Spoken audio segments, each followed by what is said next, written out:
We now welcome the academic procession.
Please be seated and welcome Dean Hashim Sarkis to the lectern.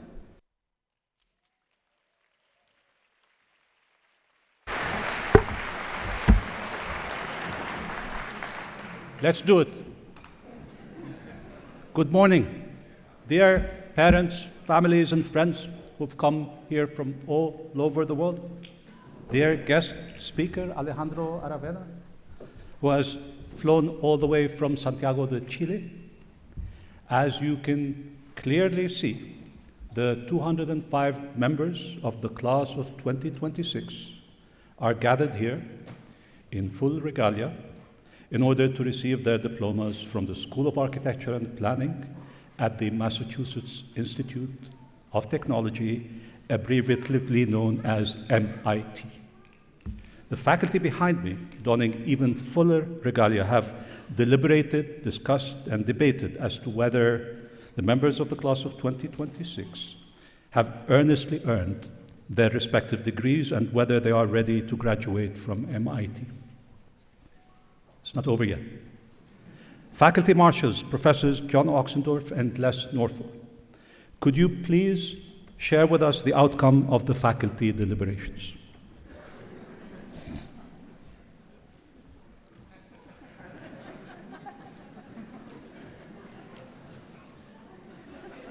Gentlemen, everything all right? Gentlemen?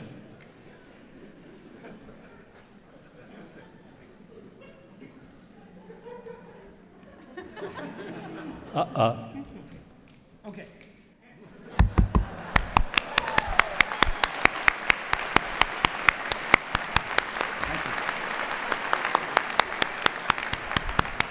That was close.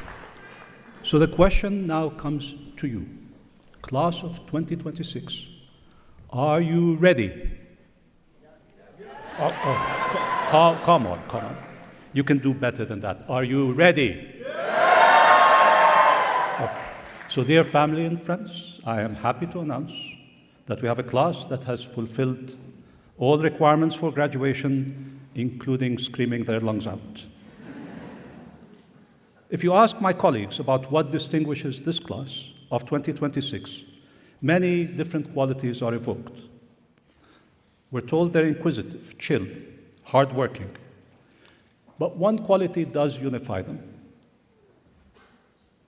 Faculty and staff concur that they are big-hearted. Big-hearted in the way that they deal with each other, with their work, and with the world. So to thank you, class of 2026, for your big hearts, the School of Architecture and Planning is proud to announce the creation of the class of 2026 scholarship. It's a fund to help support incoming students who display your qualities of benevolence in their years at MIT.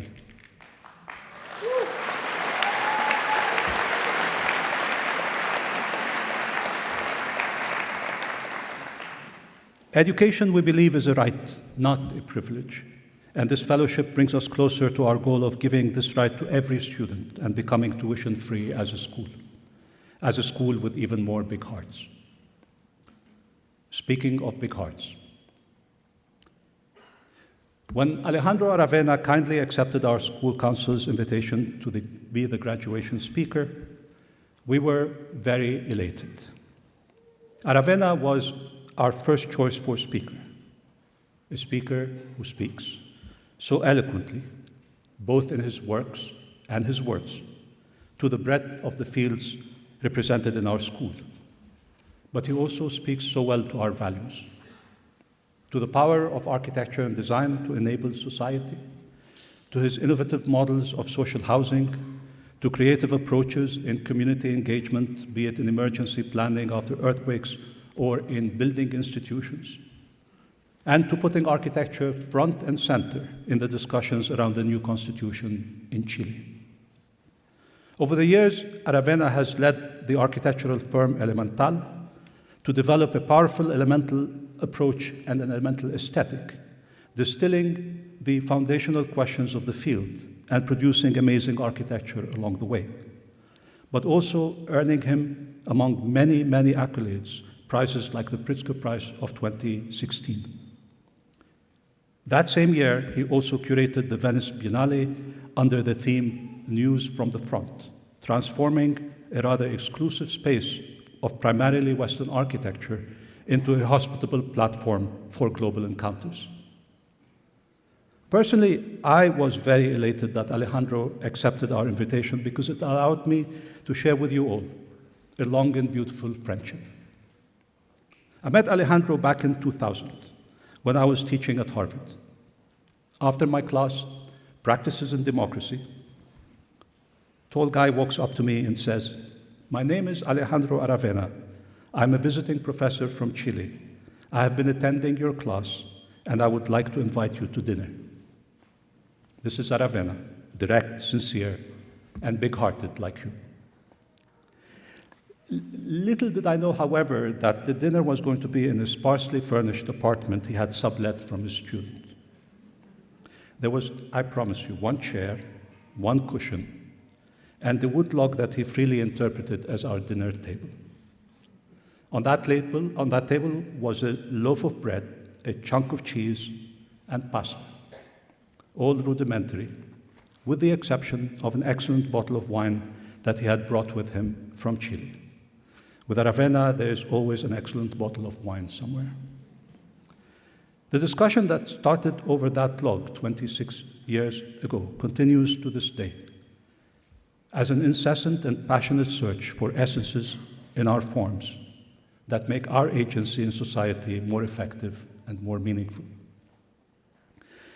Aravena, ever since I moved to MIT, I have found this pursuit in everything our students and faculty do. And I hope you accept this gift from us. Oliver and Skylar, could you please join me? It's a toolkit designed by one of our graduates, Oliver Moldo, in a studio with Professor Skylar Tibbets. This toolkit, Alejandro, contains a deployable fabrication framework. It's actually made for in situ manufacturing using locally available mineral aggregates, whether it is salt from marshes or sand from deserts. You can carry it with you across the ecologies of Chile. It also offers an alternative to permanent material deposition in these fragile environments, enabling a circular methodology for construction. We will ship it to you. Oliver, Skylar, thank you so much.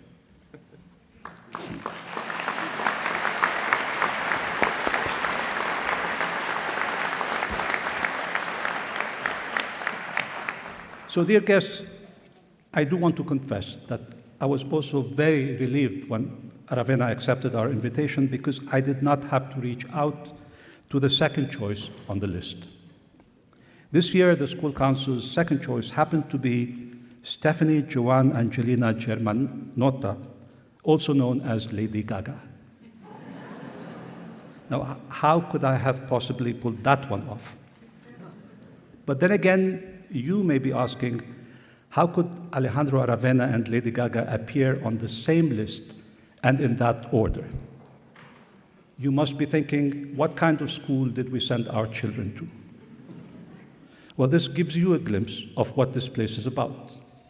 Exuberance and asceticism, pop culture and hardcore activism, Grammys and Pritzkers. We don't distinguish, as long as we mobilize excellence in the service of humanity. However, when it comes to making choices, we go Aravena, we don't go Gaga. We cannot help it. We are nerds. Just to be clear, Alejandro, we are the nerds, not you. Okay. Dear guests, please help me look at the bright side in this choice. Instead of Lady Gaga appearing in one of her many hairdos, you have here Alejandro Aravena with all the hairdos, all in one, all at once. Instead of eclecticism and exuberance, you will not have eclecticism and exuberance. You will have elemental, the bare necessities. Deal with it. And instead of hearing from the songwriter of Alejandro, you know that song, you get to hear from Alejandro himself.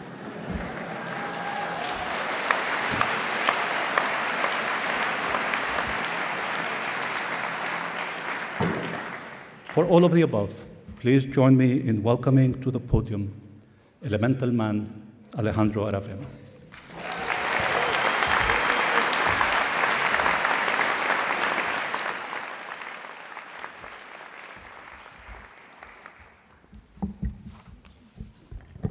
Distinguished class of 2026, I would like to start by apologizing. You have just heard you could have had Lady Gaga here, but you got me instead. It didn't occur to me at the time, well, in my defense, I knew about Gaga after I accepted. Had I known it before, I would have refused, on the condition that I was invited to the ceremony, because I would have loved to hear what she had to say to you. But then in addition, imagine if she sings Alejandro, you get 2 for 1. So, that being said, I was trying to figure out what to say to compensate the fact that you didn't have Gaga here. So, when I was explained, well, you have to from 20 to 25 minutes to do the speech. And I said, well, that's way too long. I mean, people are here to receive their diplomas, celebrate with their families. They want to have that happen as soon as possible. And I said, no, you don't know the MIT crowd. They may even take notes today.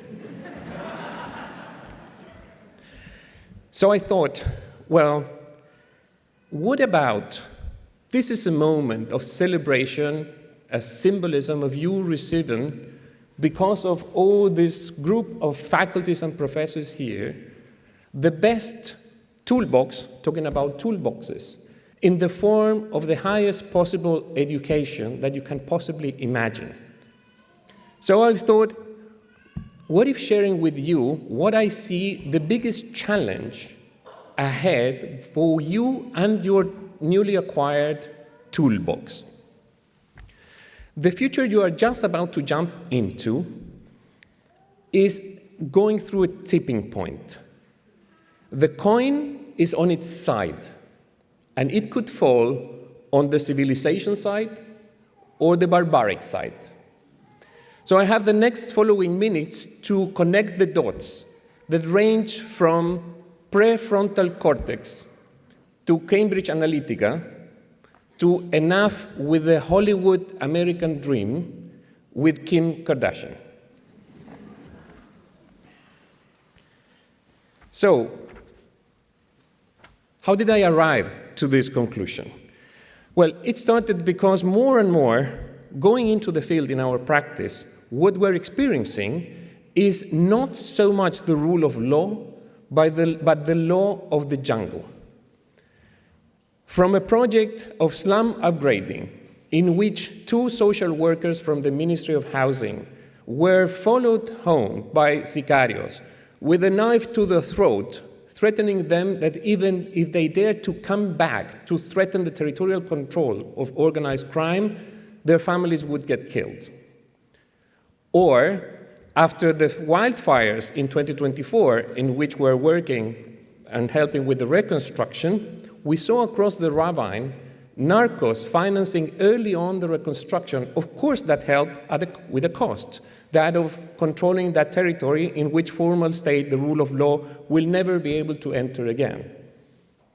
Or maybe the latest project in which we're working at Elemental, which is the hospital for victims of sexual violence due to the armed conflict in Colombia.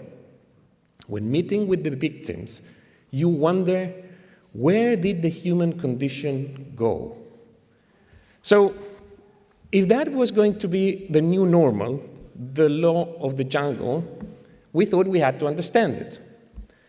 And it's normally referred to the eat or being eaten, meaning that, well, it certainly refers to the food chain, so survival is at stake, and in that mode of the law of the jungle, the world is binary. They are prey or they are predators.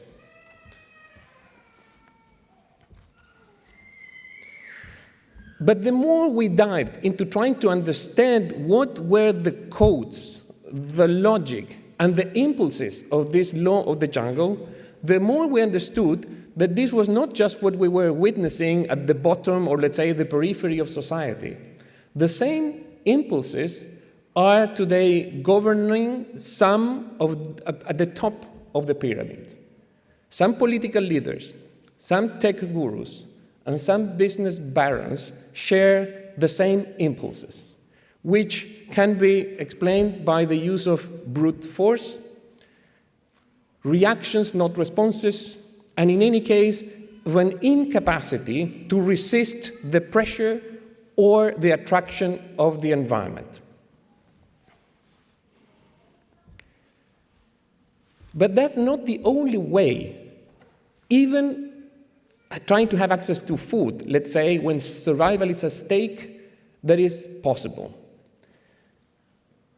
Up there in the evolutionary scale, there is prefrontal cortex. What is common to this other is that it's the typical behavior of the absence or a small or damaged prefrontal cortex.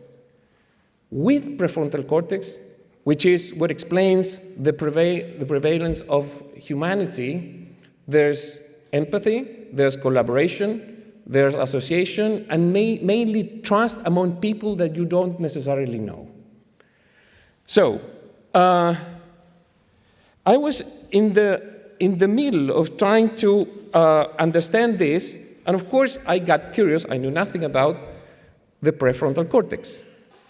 So that we are on the same page here. A lion has 17 cubic centimeters of prefrontal cortex. Hyenas, 45. Gorillas, 80 cubic centimeters. Chimpanzees, 130. Humans, it varies from 2030 to 340. In any case, 2 or 3 times other species. And I know what you're thinking and what you're wondering. Where are orange monkeys in this scale? Well, orange monkeys are somewhere in between a chimpanzee and a gorilla. Orangutans have 110 cubic centimeters of prefrontal cortex. So I was in the middle of trying to understand this issue, and it's clear that we're in front of a tipping point. The history of humanity, the evolution of the human condition, it's connected, is moving in the direction of the prefrontal cortex, and somehow now we're turning backwards. Or at least this is an anomaly, because never before access to food has been used to a way to deal in society. Animals don't choose bullies as leaders. That's an anomaly. So I was in the middle of trying to understand this new normal when a book landed in my hands, which was at the same time uplifting and depressing. Uplifting because somebody was finally able to put the exact words to this phenomenon that one only is going through pure intuition. But at the same time, one wished it was not so accurate. It was not true. The book is called The Hour of the Predators by Giuliano da Empoli. You may know him because he's the novelist. He's a political advisor, used to work for Renzi in Italy, the prime minister.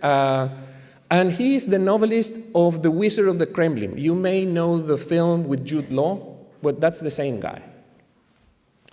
In this book, I would like to share, because it's important that you know your enemies, that tipping point into which you are just about to jump to. So a couple of clues from the book before going into some possibilities and solutions. First one, the Spanish version subtitle. In the English version, it's not so good. It's like something like interviews with billionaires. In the Spanish version, it says, chaos is no longer the weapon of the insurgents, but the distinctive feature of power. So remember that word, chaos. Second insight. Da Empoli is in the room in a hotel in London, witnessing Alexander Nix, former CEO of Cambridge Analytica, meeting with a high level of executives from different companies. And he asked the question, if you come to me wondering how to sell Coca-Cola in a cinema, don't expect from me that I will put some models in swimsuits at the entrance, nor a very expensive, glamorous advertisement, or improving the logistics and vending points for Coca-Cola. My advice would be, elevate the temperature in the room. What if we exchange the word Coca-Cola by power? What if you want power? Well, the advice of people like this is elevate the temperature of society. So you lie, you create friction, you definitely polarize, because the more polarization, the more the need for intervention. And this is the new, again, chaos, the new distinctive feature of power. Last one, last clue. He describes, and you may, I won't name anybody, but leaders that brag about not reading. Forget the book. Not even a page from advisor to how to enter a meeting, not even half a page. The reason for not reading is because a distinctive feature of the time that we're living, of the predators, is that knowledge is incompatible with action. And why this matters for you? Because the motto of MIT is mens et manus, mind and hand. And unfortunately, the times that we're going through is exactly the opposite. Actions are not meant to solve problems, but to create them. So what to do? Well, against the ones I was describing at the very beginning in our daily practice, the outlaws, we do have laws, we have law enforcement, we have judges, we have verdicts, we have prisons. But what do we have against the predators in the top of the pyramid?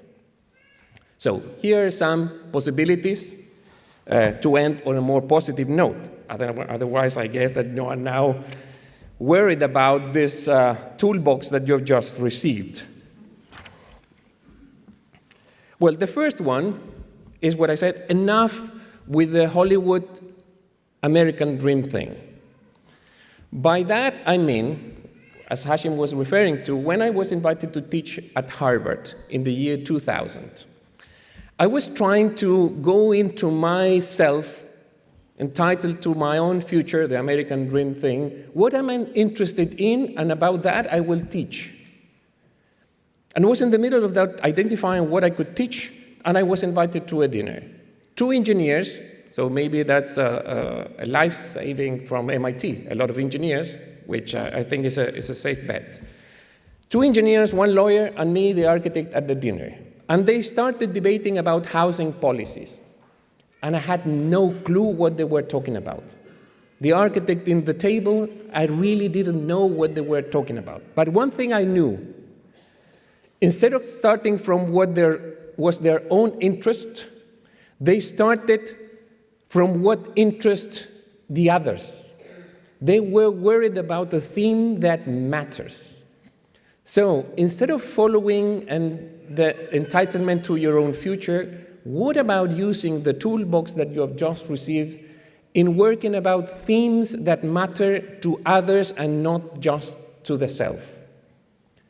Leveling the playing field, having more people being able to behave and coexist in a more even playground is very bad news for the predators.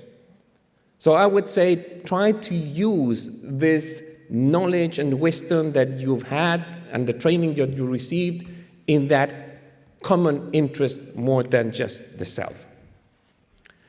Second clue, be rigorous with your ignorance and be flexible with the education you have just received. I said I knew nothing about housing policy back in 2000.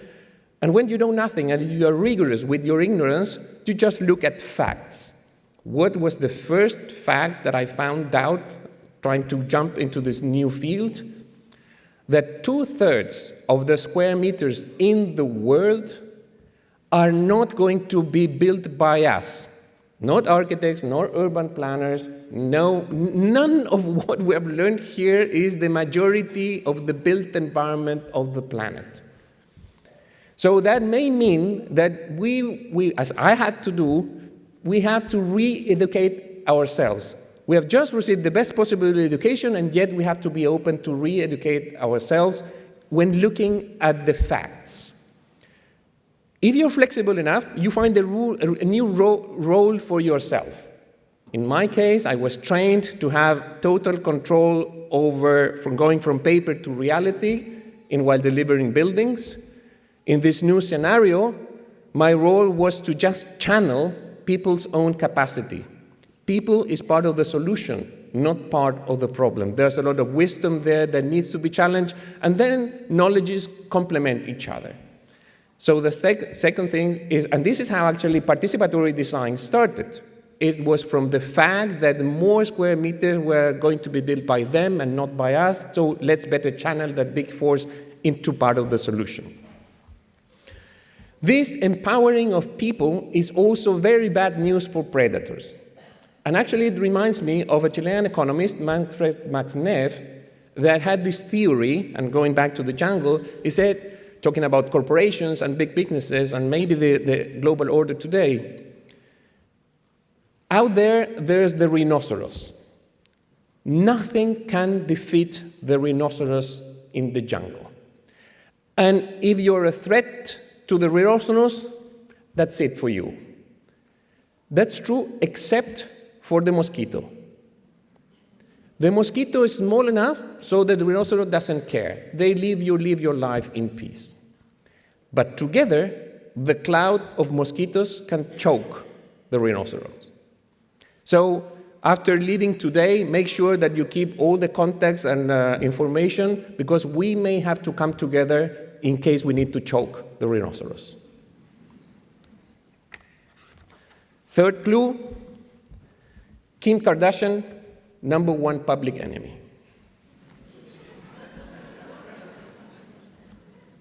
I was contacted by the New York Times to write a piece trying to report from the social and political crisis Chile was going through, to the point, as Hashim mentioned, that the gap between what's the legal system and the legitimate system was so big that we went through this social explosion.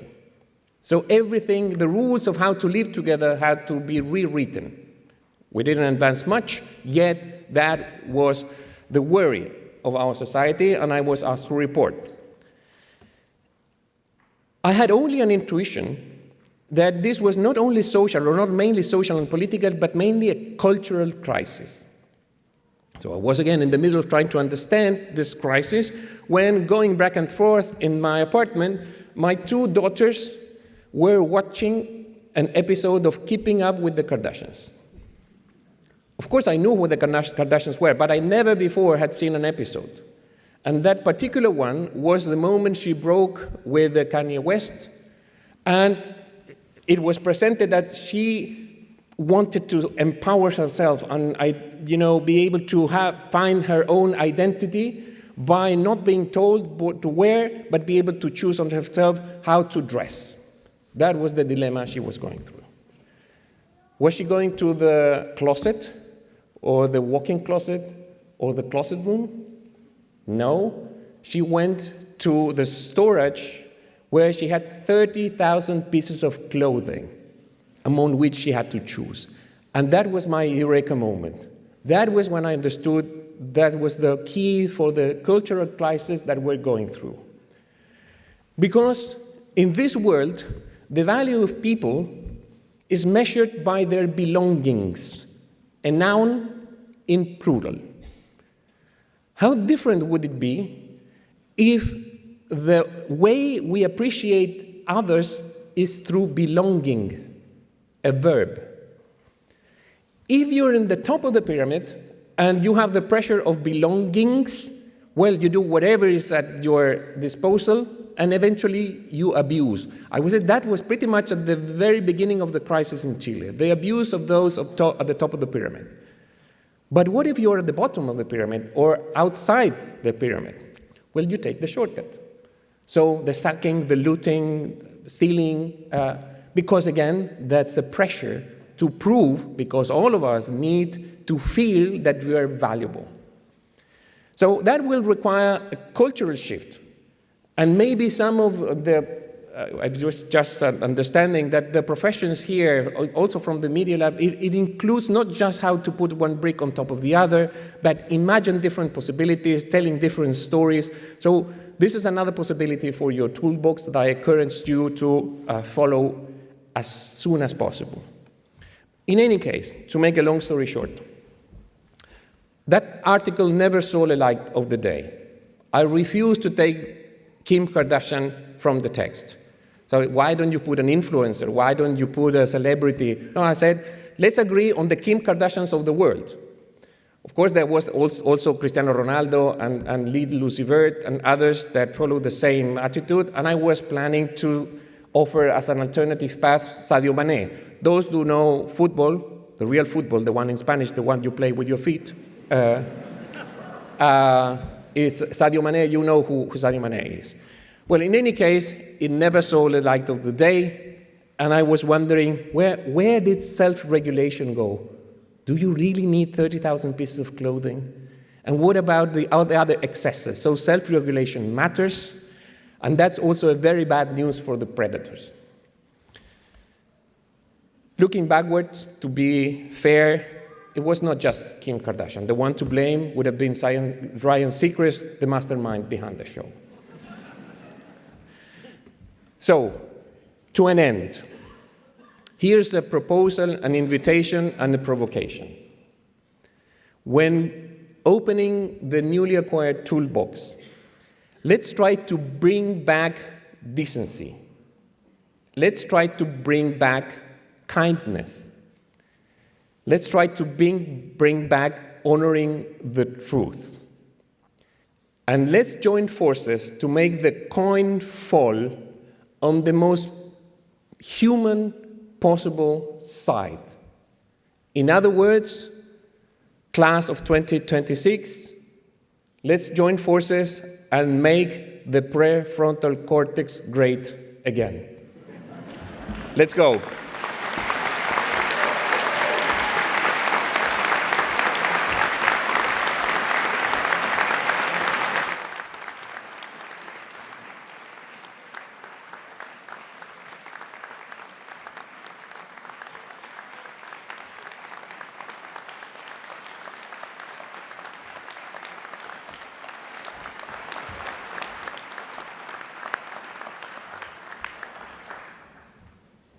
Eat your heart out, Lady Gaga. The faculty of the School of Architecture and Planning are declared convened, together with this assembly, for the conferring of master's degrees, doctoral degrees, and academic hoods. The academic hood is a symbol of dedication to scholarship and attainment of the doctoral requirements defined by the Academy. We are proud to introduce MIT's newest scholars, who will join the ranks of our colleagues worldwide. With your graduation today, the faculty of this institution recognize the achievement of our advanced degree candidates, and we welcome you as peers. Let the games begin.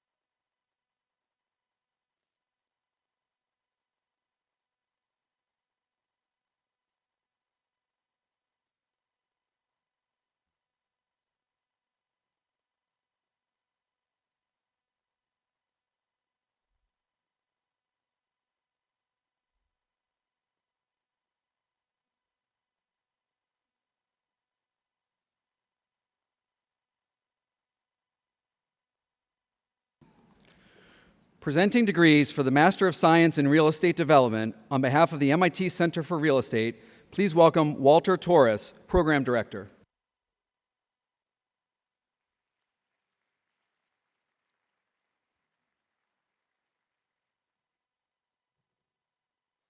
Joshua Blevins.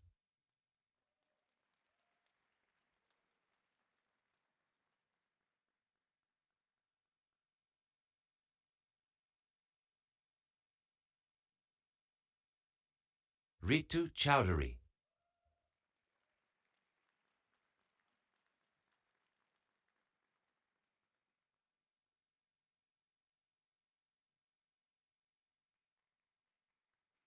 Larry Dung.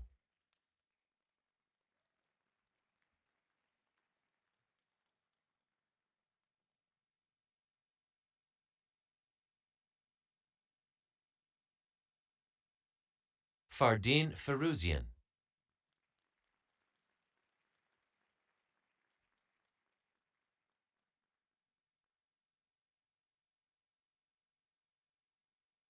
Leo Galler.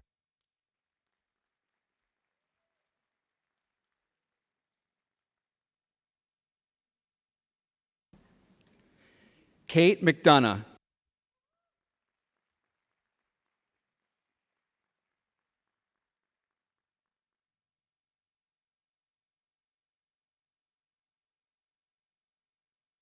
Zach Moscow.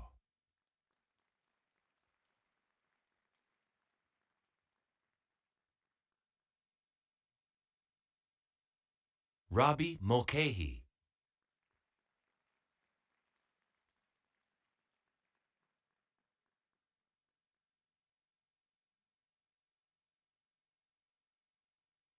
Shagun Kaura.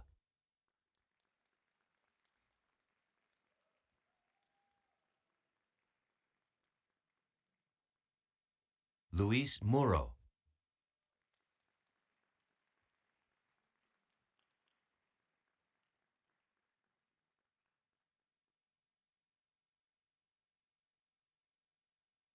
Nipun Nath.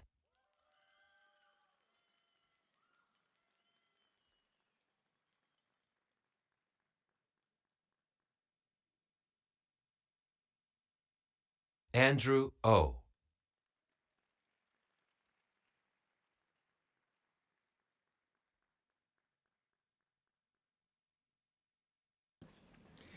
Hazel Songhee Park.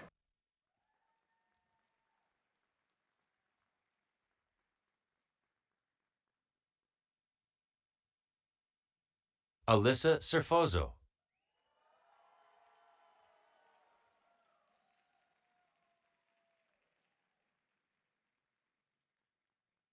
Jose Viquez Brenes.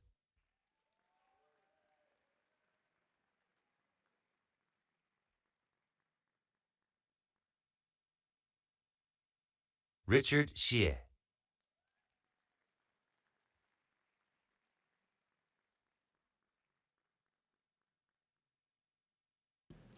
Cherry Yang.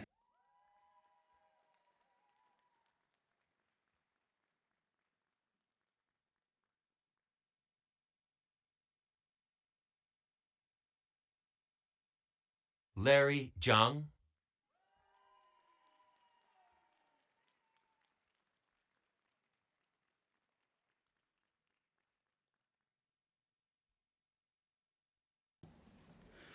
Presenting degrees for the program in Media, Arts, and Sciences, please welcome Professor Joseph Paradiso, Program Head.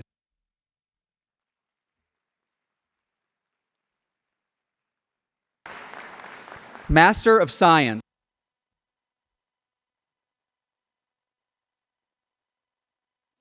Chanakya Ekbode.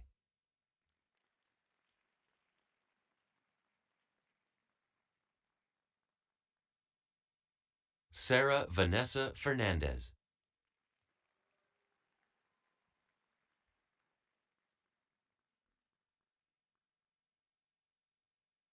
Du Liu.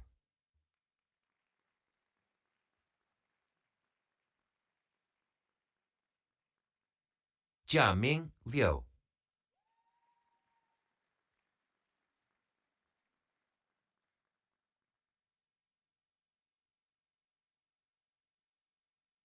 Shrestha Mohanty.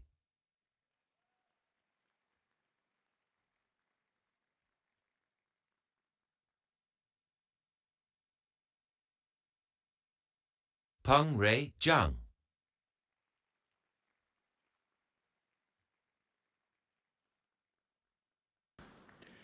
Master of Science in Media, Arts, and Sciences. Nikhil Bihari.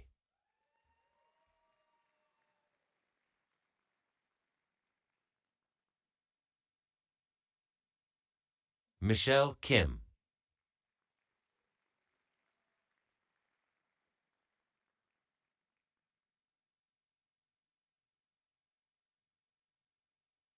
Quincy Kwong.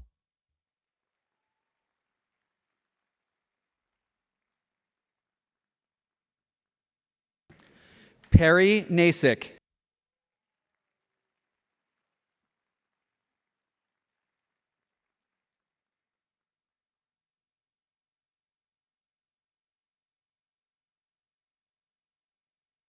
Anna Shun.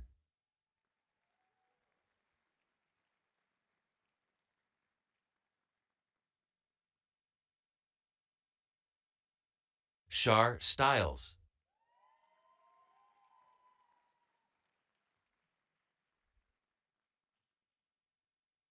Jessica Stringham.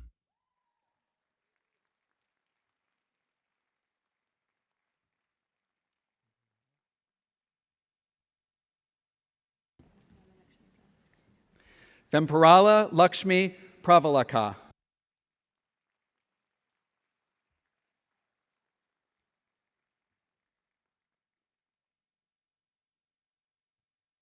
Hei Jun Yoon.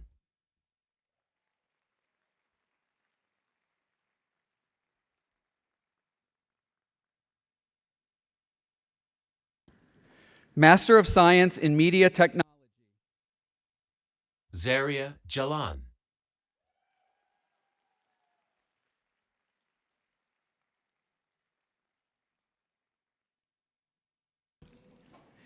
Investing Hoods for the Doctor of Philosophy, on behalf of the program in Media, Arts, and Sciences, please welcome Professor Todd Mackover, Faculty Director.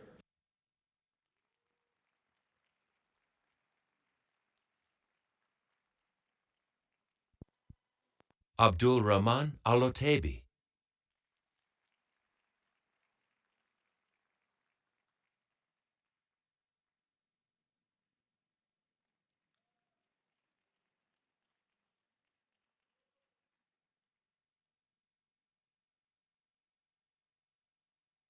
Nicholas Berry.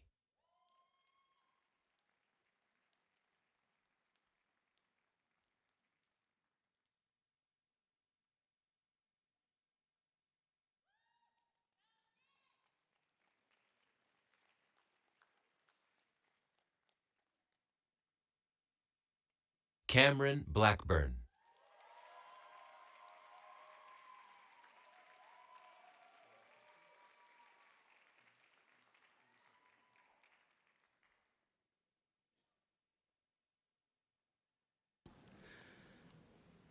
Tara Burushaki.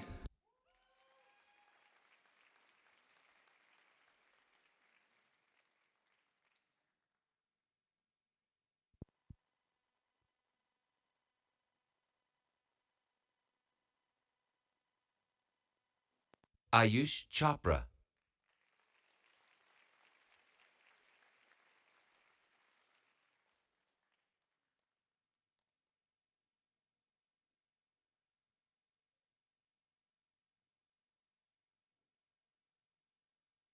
Patrick Chwalik.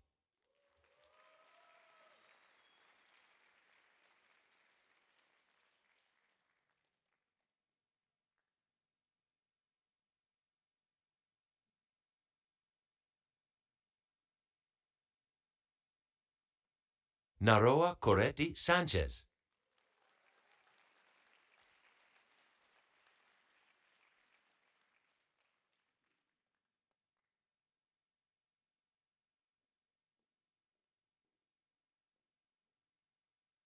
Alan Costa.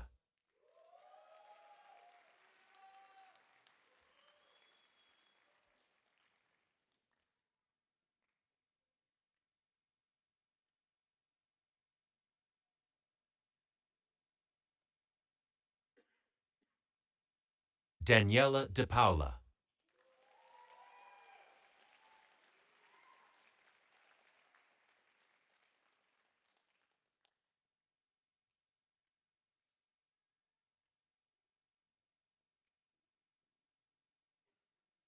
Suyash Fule.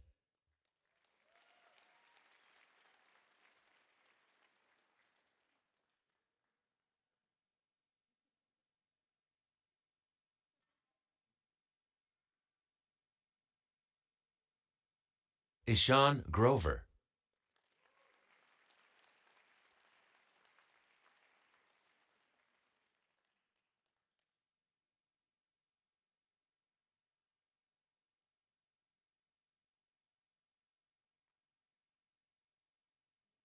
Guillermo Herrera Arcos.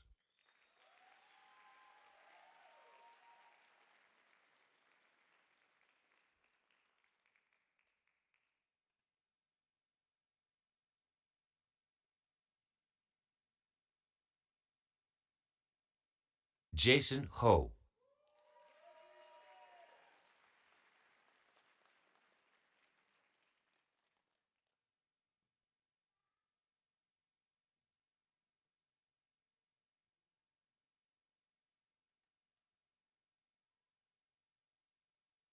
Margaret Hughes.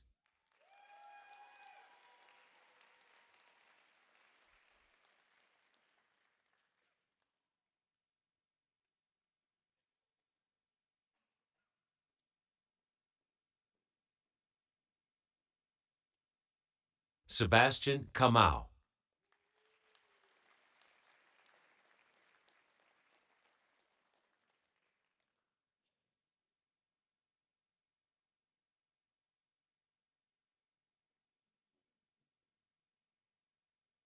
Wanjun Kang.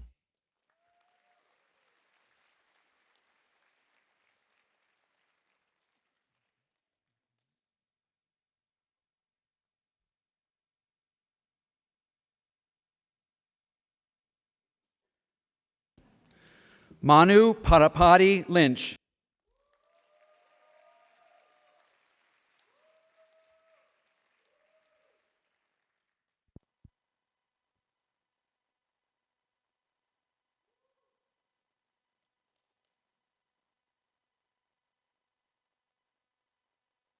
Jake Reed.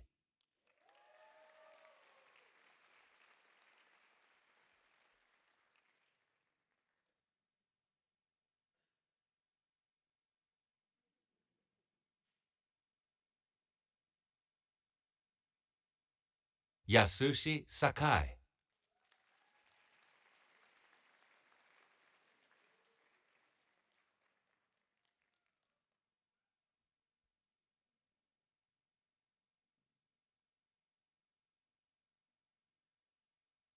Jocelyn Shun.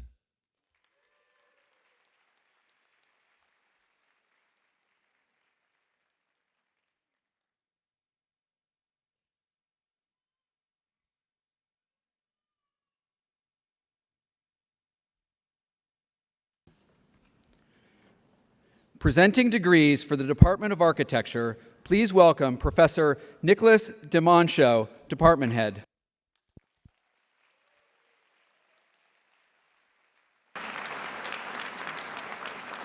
Master of Architecture. Bolurin Adedipe.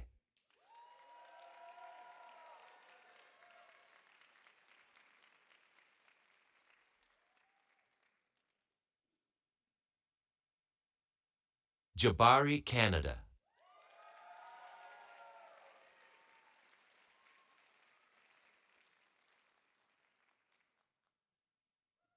Mingjia Chen.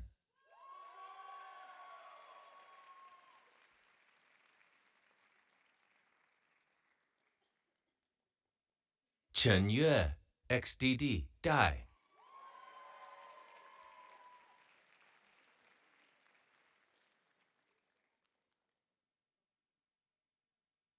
Hannah Davis.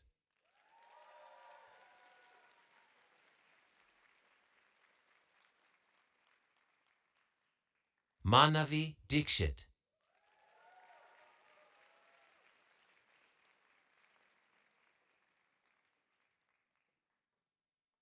Mateo Fernandez.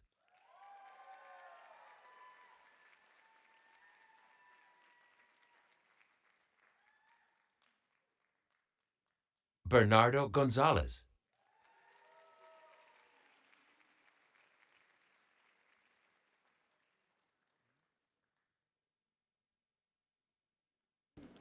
Juna Huang.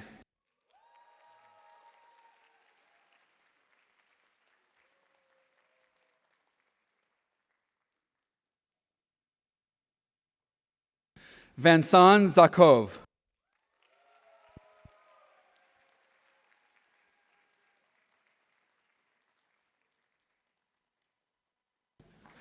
Mara Jovanovic.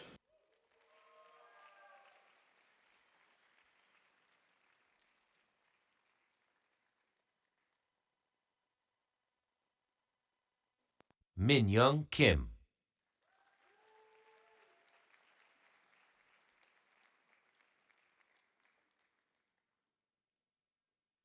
Suwon Kim.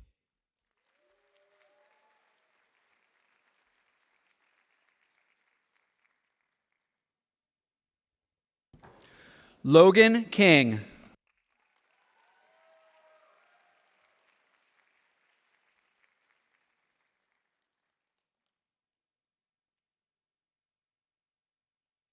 Junghua Lee.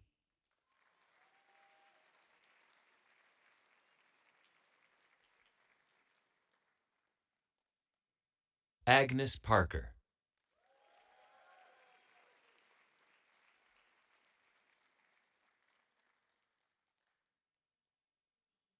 Chung Chin.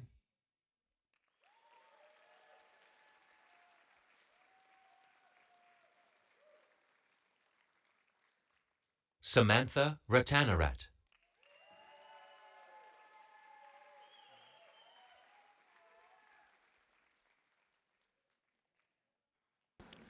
Naya Rich.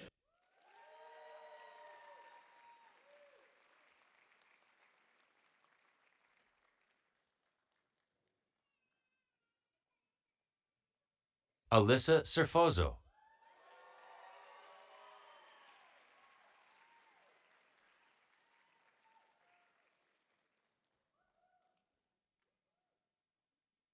Simone Stern.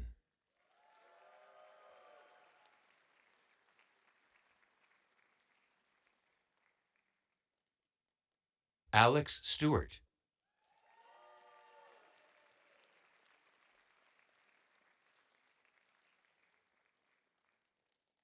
Christian Studebaker.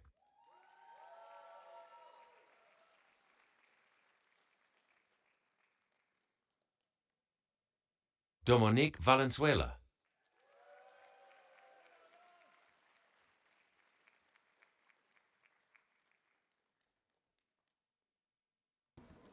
Master of Science in Architecture Studies. Noor Al-Qayyam.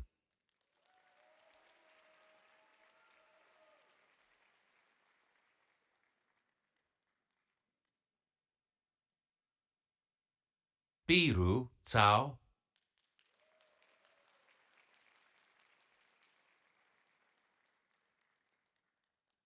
Tracy Miao.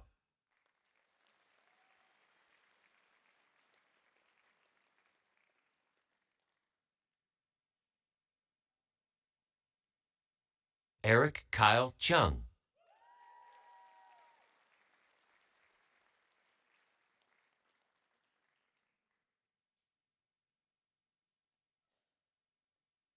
Gert Duvenhage.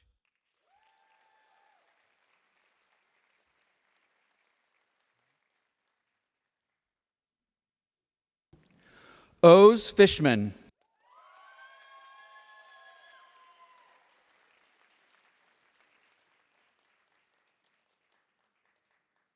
Alexandros Gravalos.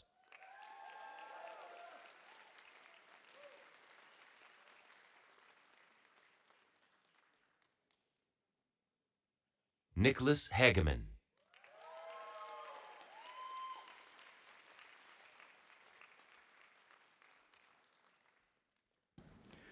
Mark Helrick.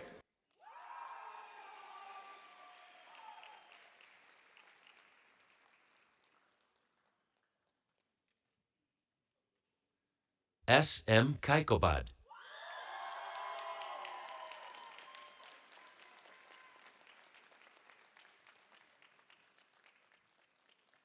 Ami Kurosaki.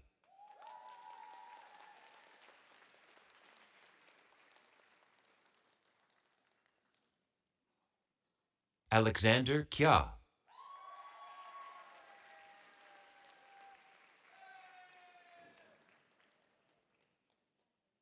Richa Gupta.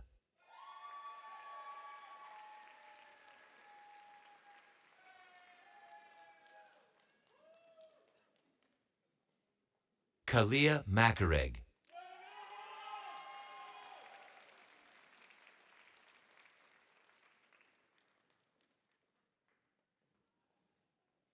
Lee Maram.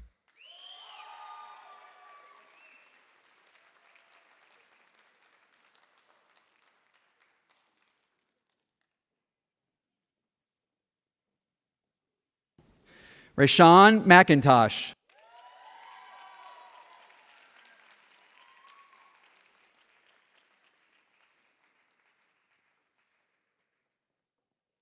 Oliver Moldo.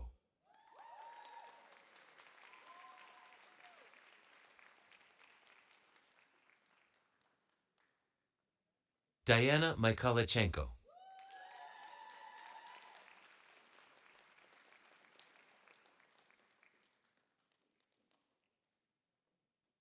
Azin Nam.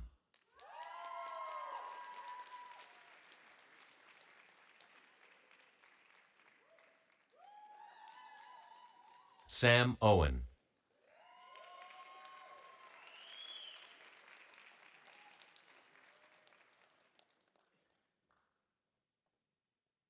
Bridget Peak.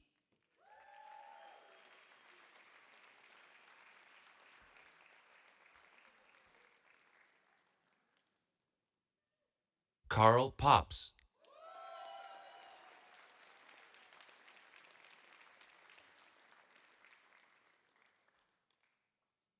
Zhi Rei Wang.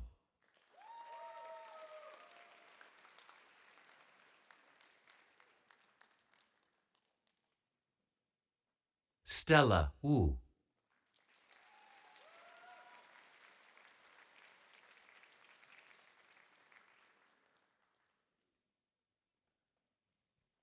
Master of Science in Building Technology,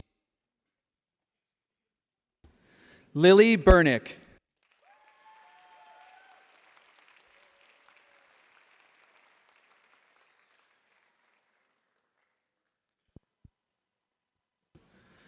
Daria Gutler.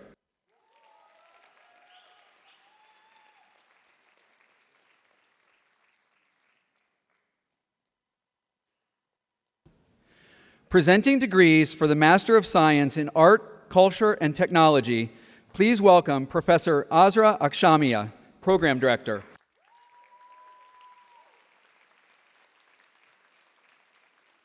Coco Allred.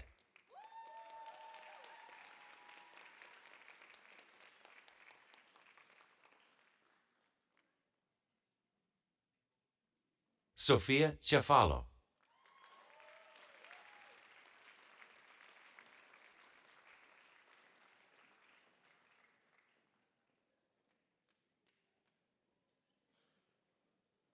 Elliot Feld.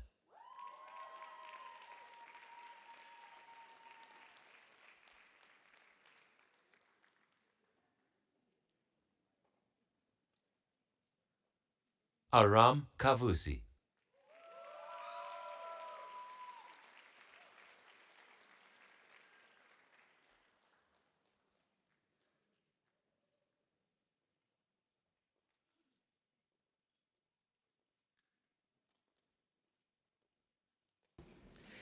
Investing hoods for the Doctor of Philosophy in Architecture, on behalf of the Department of Architecture, please welcome Professor Timothy Hyde, Associate Department Head.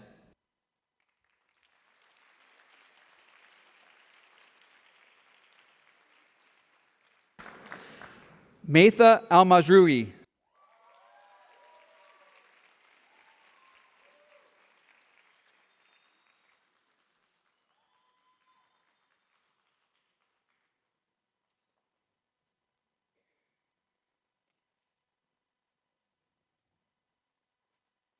Samuel Dubois.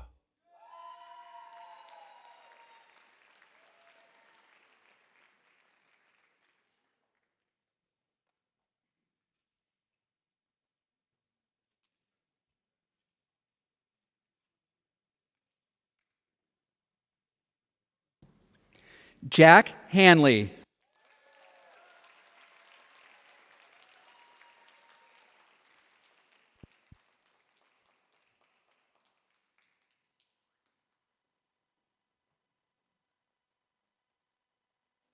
Kylie Fikert.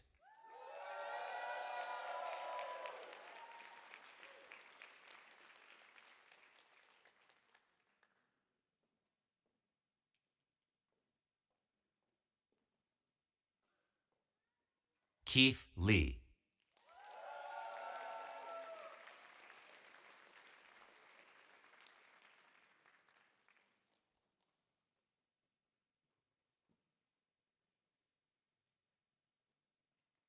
Sarah Mokhtar.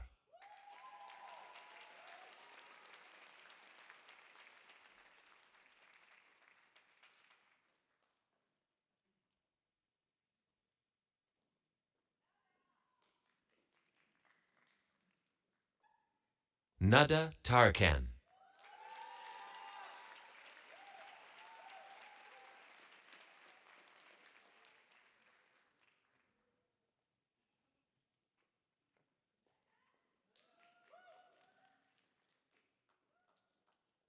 Brandon Scott.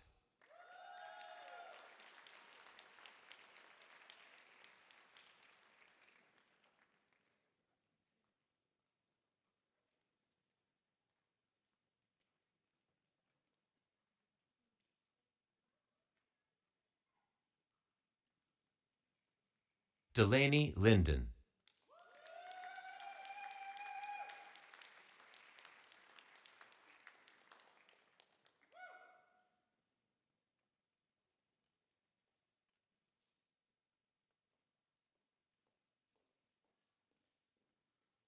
Nina Wexelblatt.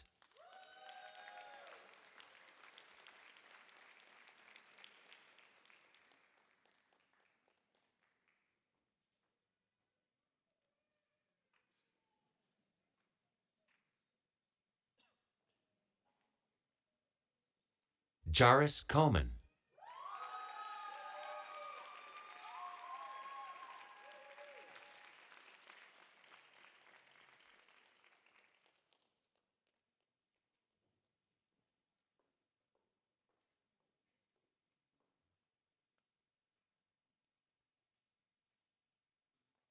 Walter Zesk.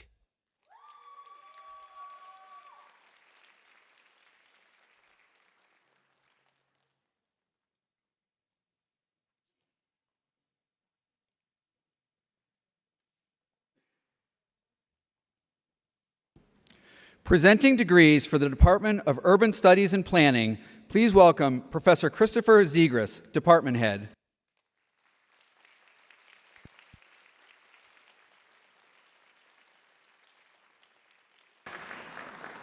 Master of City Planning, Bex Allen.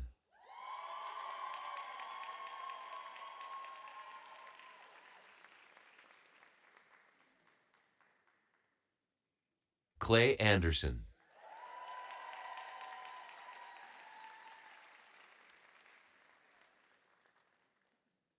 Hannah Aronson.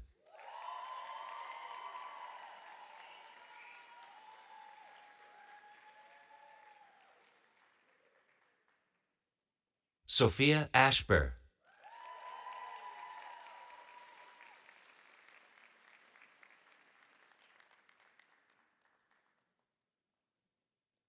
Xavier Ayub.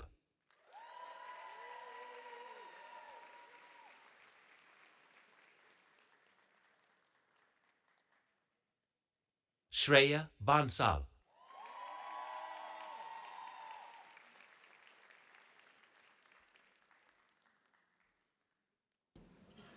Tyler Barron,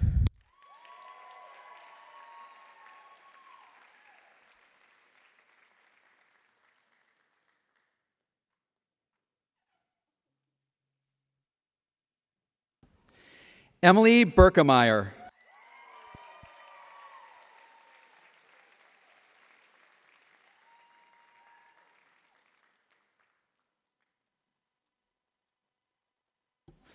Ariel Blacklow.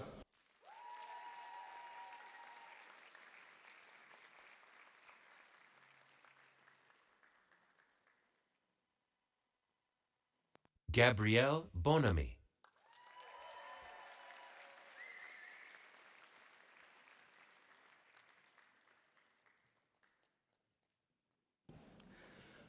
Micah Kane.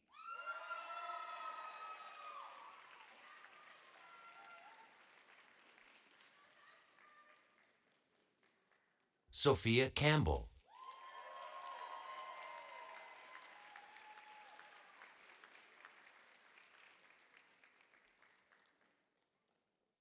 Lucia Caray.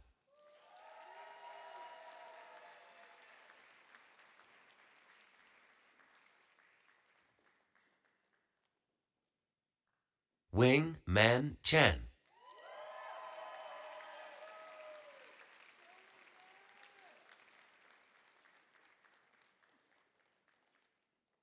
Emilia Charno.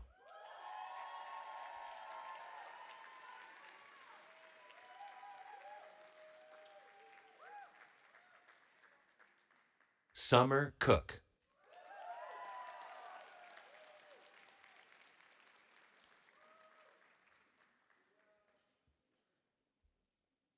Emma Cutler.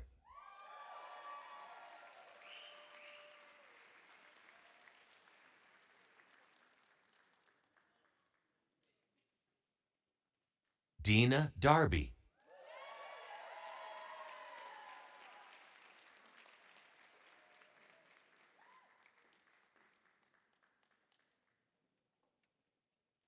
Cameron Dougal.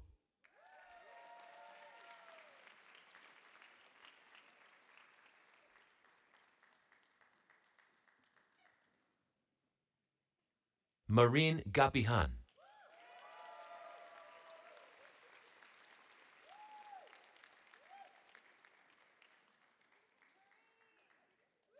Nicholas Garcia.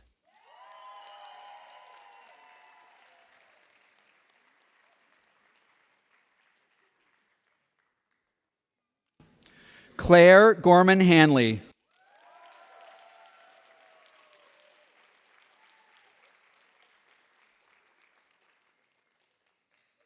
Aaron He.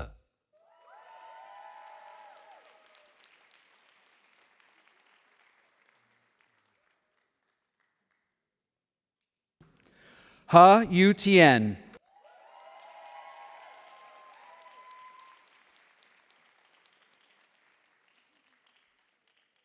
Becca Heilman.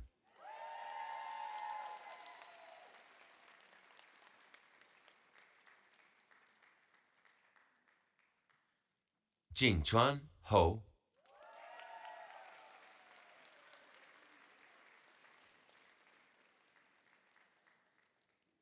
Matthew Jarrell.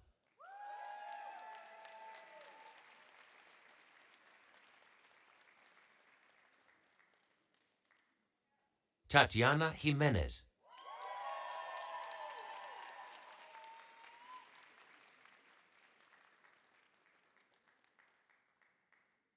Takumi Kitamura.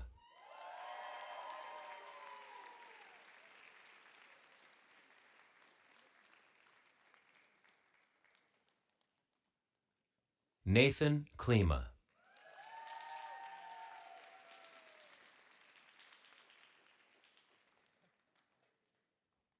Adi Cooperschmidt.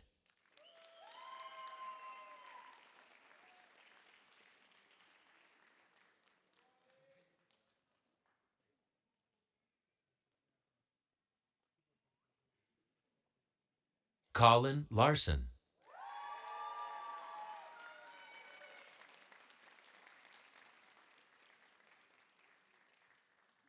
Brian Lay.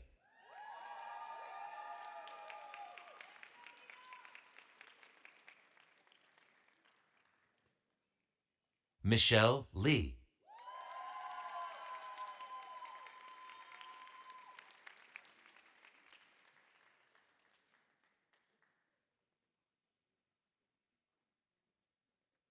Angela Lay.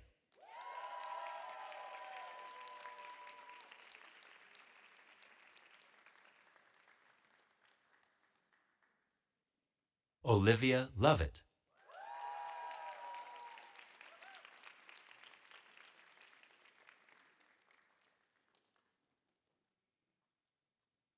Shogo Maeda.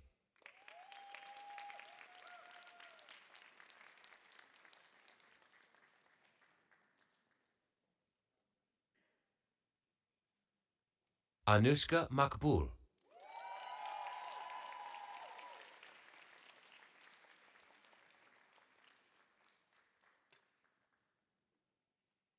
Carrie Mills.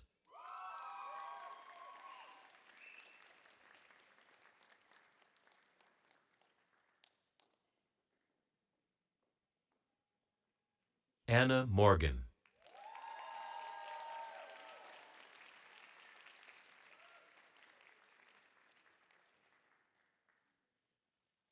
Chit Sum Eunice Nai.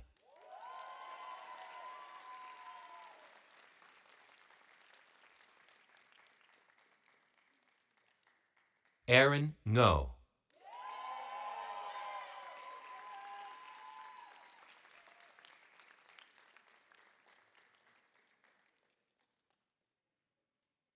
Alyssa Papantanakis.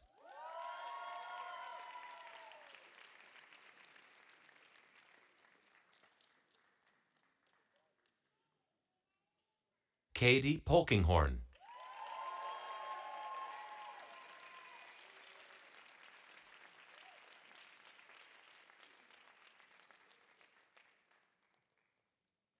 Ispa Premji.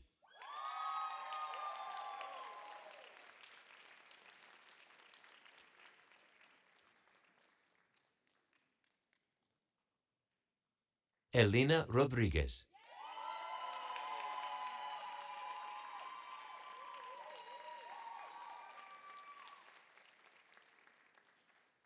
Amy Rogan.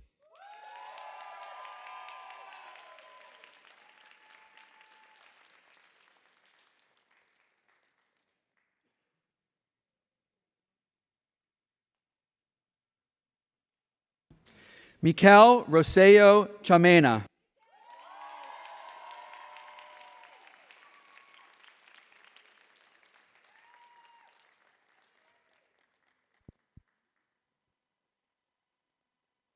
Dylan Rollo Roth.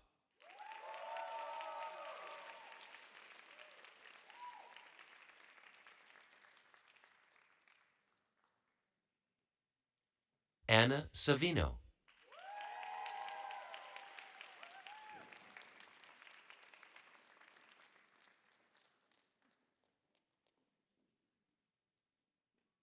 Aaron Sheehan.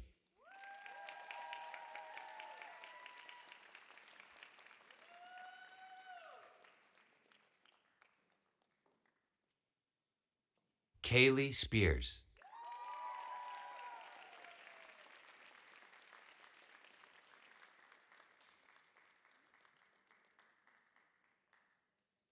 Mingyang Sun.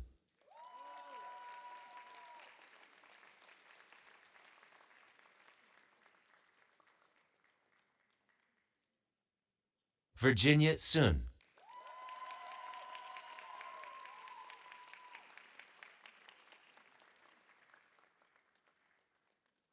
Freya Tan.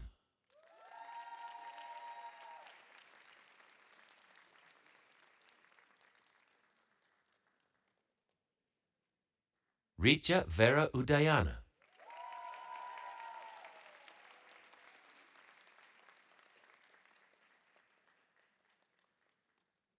Anant Udapa.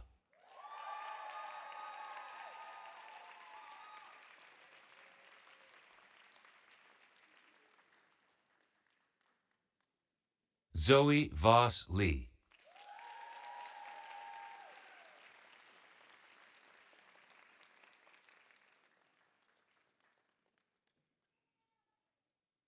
Jiao Zhao.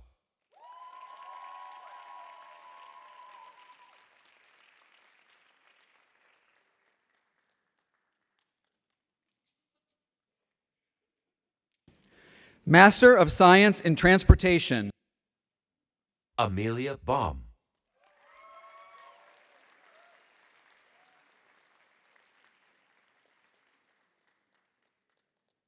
Magdalena Mishevich.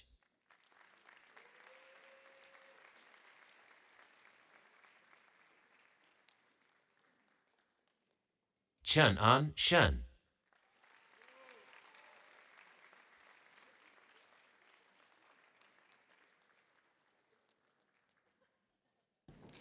Master of Science in Urban Studies and Planning, Denis Aydemir.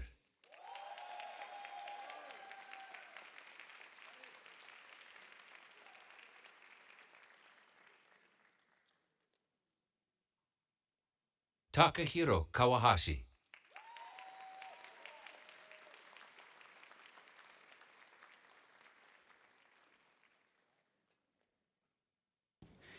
Investing hoods for the Doctor of Philosophy on behalf of the Department of Urban Studies and Planning, please welcome Associate Professor Gabriella Carolini, Associate Department Head.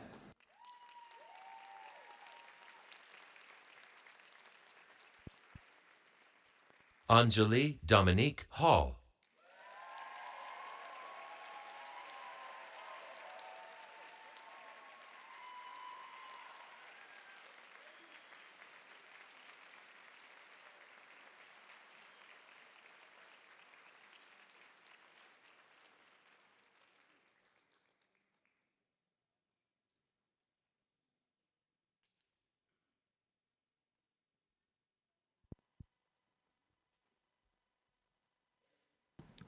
Please welcome Associate Deans Caroline Jones and Larry Vail to the lectern for closing remarks.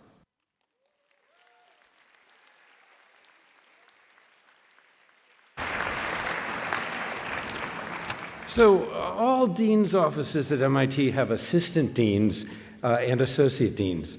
The former title is pretty daunting since it suggests that such people actually do need to assist the dean. All Caroline and I need to do, at least on paper, is associate with the dean. This year we were thrilled that John Oxendorf has joined the team as Associate Dean for Research, but apparently after researching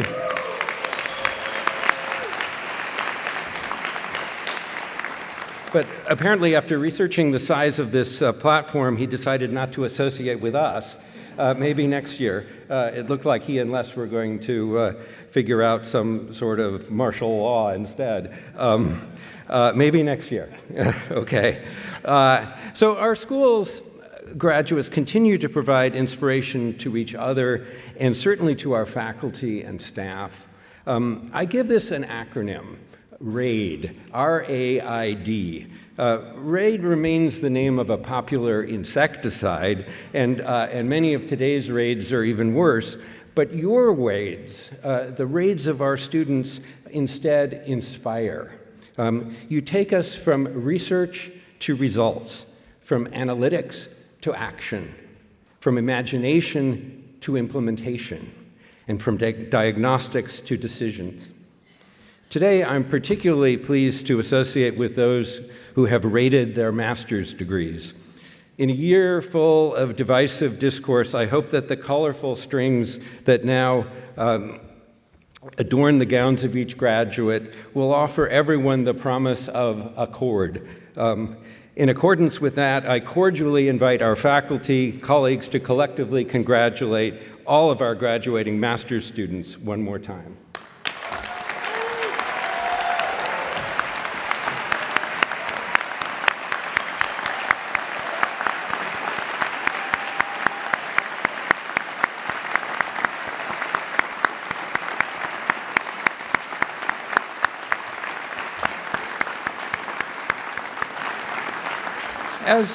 As for our newest PhD alums, MIT can sometimes be a daunting intellectual place.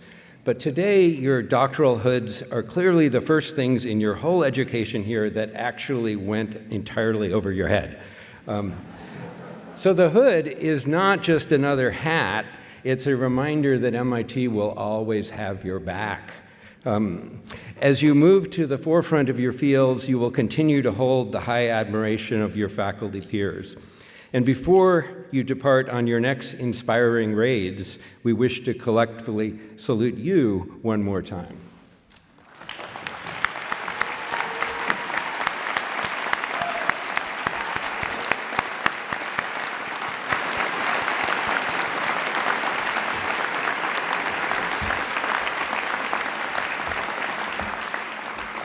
So when this year's newest alums return to campus, you'll have the opportunity to meet at the Met. However, if you still prefer to return and prefer the art of the older haunts, maybe you need an art historian, you can be raiders of the lost architecture, led by our own Carolina Jones. Thank you, Larry. Thank you, Larry. I can never top Larry's dad jokes. But Aravena's brilliant talk was about the prefrontal cortex, so get prepared to hear about the gut brain. That's also a part of your moral fiber, so we're going to be talking about that. We're incredibly happy and indeed lucky to have reached this moment with you. Amidst the unprecedented buffeting by politics, budget cuts, and algorithms, here we are. You've cultivated your actual intelligence, your artful intelligence, not a model, not a simulation. It's powerful to bask in your justified pride and to celebrate along with your families and friends. This is the great joy of your professors. Your hard work, brilliance, and resilience have brought you to this moment.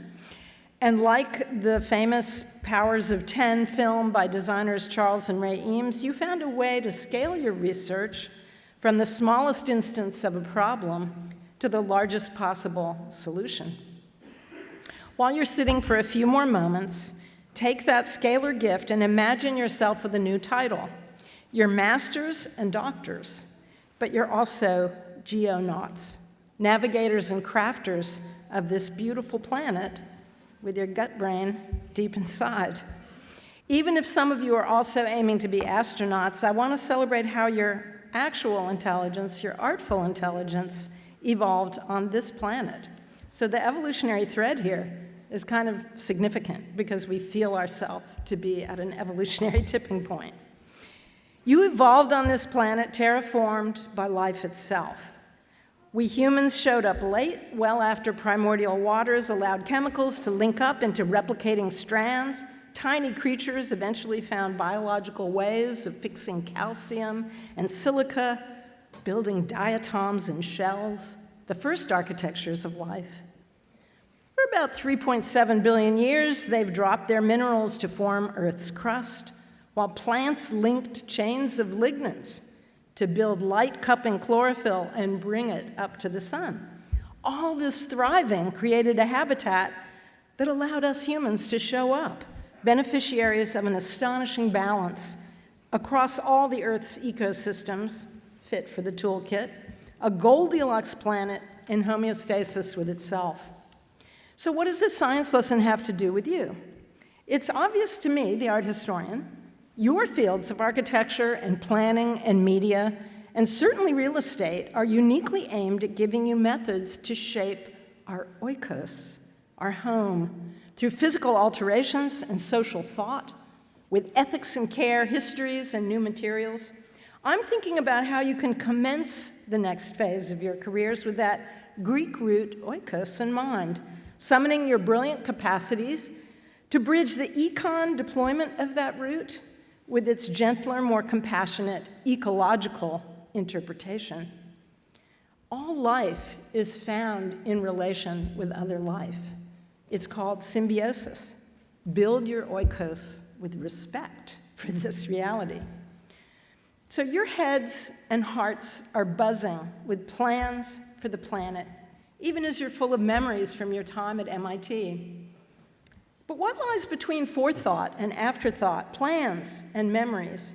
Perhaps we can capture this state of equipoise as commencement, the state of beginning and becoming.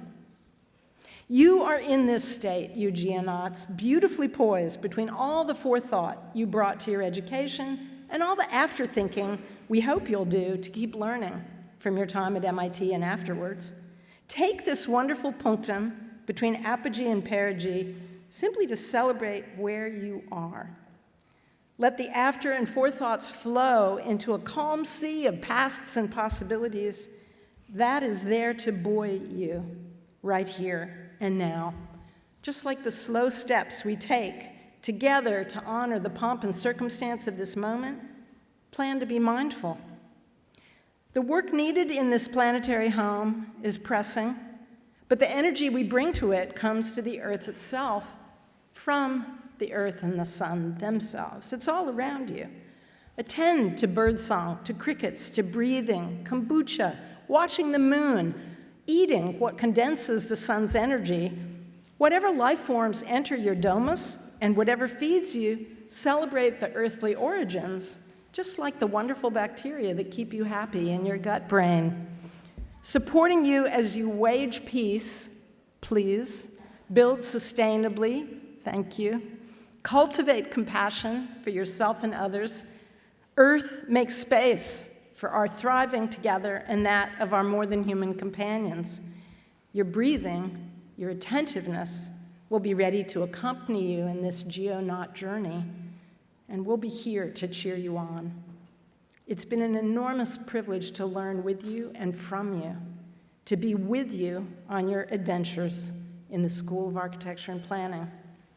Be here now. Commence.